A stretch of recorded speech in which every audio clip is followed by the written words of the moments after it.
قضا نمازیں کیسے ادا کریں؟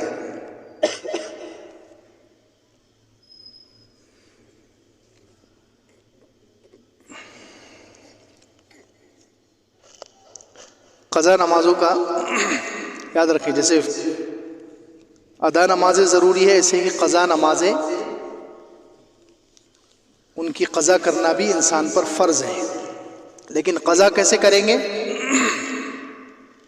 قضا جو ہے اندازہ لگا کر کریں گے، اندازہ لگائیں گے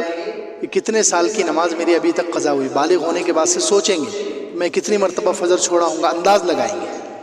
فجر ظہر یا پورے سال کی نمازیں لگا لیں، 1 سال کی نماز میری چھوٹی ہوگی، 2 سال کی، 3 سال کی، اس طریقے سے اندازہ لگائیں گے اور پھر حساب لگا کر قضا کریں گے۔ جیسے 3 سال کا اندازہ لگائیں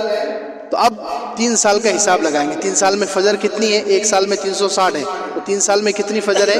ایسے حساب لگا کر اتنی فجر پوری 3 سال کی میری ادا ہونا ہے۔ اسی طریقے سے 3 سال کی میری ظہر گئی ہے مثال کے طور پر، بالغ ہونے سے لے کر ابھی تک، تو 3 سال میں کتنی، 1 سال میں 360 ظہر ہے، تو 3 سال میں جتنی ظہر ہو رہی ہے اتنی، اور یہ سب موت سے پہلے پہلے ادا کرنا ضروری ہے۔ یاد رکھیے خالی توبہ سے معاف نہیں ہوتی ہے، یہ صرف توبہ کرنے سے معاف نہیں ہوگی، یہ اللہ کا حق ہے بندے کے اوپر، یہ اللہ کا حق ہے بندے کے اوپر۔ اس لیے چاروں اماموں کا متفقہ مسئلہ ہے، کسی ایک امام کا نہیں، چاروں امام،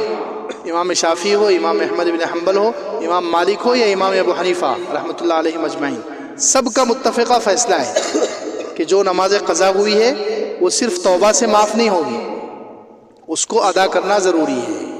کچھ حدیثوں کی وجہ سے اور جو ہے کچھ آیتیں ہیں سب کے پاس دلیل، اس لیے جو ہے یہ نمازیں جو ہے ہر ایک کو ادا کرنا ضروری ہے۔ تو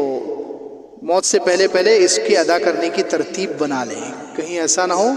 کہ اس پر مواخذہ ہو جائے، اس پر پکڑ ہو جائے، بڑی خطرناک بات ہے۔